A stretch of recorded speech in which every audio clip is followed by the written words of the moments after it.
Welcome to Country Pocket. I'm your host, Trevor, and today we have Raine Hamilton. Their brand new album is Brave Land. We just heard the title track.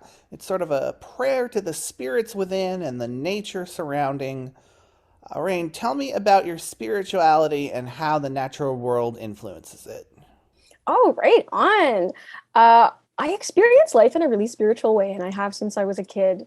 And I would describe that experience for me as like being like earthbound and a spiritual being at once. And as I was writing this album and connecting so much with like mountain imagery, which is the connecting theme and the concept of the album, uh, it was such a strong metaphor for how I experience life on the earth because we have the mountains that are of the earth, but reaching into this realm of the sky. And they are two places at once. They are two places at once. Tell me about the land around where you live. All right. Well, you are reaching me today in my hometown of Winnipeg, Manitoba, Canada, which is like 4 hours north of like Fargo, North Dakota, or like 7 hours north of Minneapolis. And it is look at the flat land of the prairie. So I grew up really comfortable in this open landscape. And, I think it has a lot to offer. It's a vulnerable landscape to grow up in and to know yourself in because there's just nowhere to hide, right? Like there's no shadow to stand in. There's nothing like there's no hiding from yourself here. It's you and all of creation. So I think we get to know ourselves well. We have to be honest with ourselves in this landscape. And the record that you're talking about, the record Brave Land that I just released, is all about mountains. And like my relationship with mountains came a lot later. In my 20s when I started to travel more and tour more and to know different landscapes more. And I came to understand that, like, as an artist, my connection to the prairie wasn't only a connection to the prairie, but it was part of the larger connection that I have to land and to place. Where are some of your favorite mountains to visit? Okay, well, this is such a good question. Like the Canadian Rockies are exceptional, right? These are world famous mountains and they have magnitude on their side. They are epic. Uh, Canada has this Center for Art Study and Arts Creation called the Banff Center for the Arts. And artists from Canada, from the States, from all across the world go to the Banff Center on arts residency, and they're set up to really support creation in a ton of different mediums, and it's awesome. That center is set right in the Canadian Rockies in Banff, and it's awesome and majestic and tall and like pervasive. And I wrote a lot of the songs that are on this record in that spot, so that's a special one to me. And then another spot is the Kootenay Mountains, which are in BC. Not part of the same ridge as the Canadian Rockies, but the Kootenays are like they feel gentler to me, and it feels like kind of like I see more clearly like a path through them. Whereas with the Rockies, I feel like the path is much more up. You think very deeply about the land surrounding you. It's hard on Long Island. It's just this massive suburb, and I don't think you necessarily get a connection to the land because Mhm. it's not there. It's divided into tiny little patches with fences and you know, it's very different.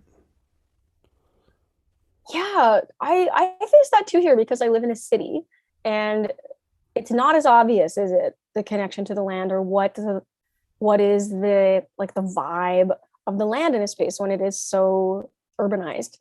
Luckily, I live in a place where there's access to a lot of parks, and the flatness of this place has meant that there's not a lot of like land. What's the word I'm looking for? Like, there's not a lot like closing us in. There's no mountain range. There's no like big borders or like rivers blocking us in or anything. So we're able to expand, which has a lot of like cons in terms of urban sprawl, but is cool in that the space doesn't get like overused. So we're able to preserve space for park space. It's good. That is very good. Hmm. I love a nice place to walk around whenever I'm in the city. I tend to gravitate, ironically, towards the greener area of Central Park, the city. I call it the Totally, right? because Yeah. New York and it's just the city. So tell me about how it feels to create. We're getting into the discussion of the next song I've chosen for our interview, Over the Mountain. Oh, how does it feel to create? Over the Mountain is about this. I feel oftentimes like a relationship with the thing that I'm creating, with the song that I'm writing. And it'll start with some sort of like creative spec. And I've heard this described as like the muse or this moment of inspiration. It's something. And like I cannot describe it exactly. I'm not even sure what it is, but it feels gifted and it feels important. And once I have that little beginning, that first little clue, it's like I make a promise to that art and I say like, okay, like I you have been gifted to me and I will care for you. I will do right by you. Uh, and then I do a lot of listening, of like deep listening and like sensing uh, you know, between choices. Like, should I do like this or this? Should I do a melody that goes like this or a melody that goes like this? And I sense it out. I feel it. The contrast shows me the direction to go. Like the contrast of like this one or that one. And I can almost always tell, oh, that one. Oh, this way's closer. Great. Anyways, because of my experience feeling like I am gifted these pieces of art to create and to steward, uh, when I was at that BAMP center in the Canadian Rockies, where that place is dense with all kinds of artists creating all kinds of things. And I was imagining those little art spirits like coming over the mountain and like, swirling around and finding their artist among this community. And that's what's described in this song.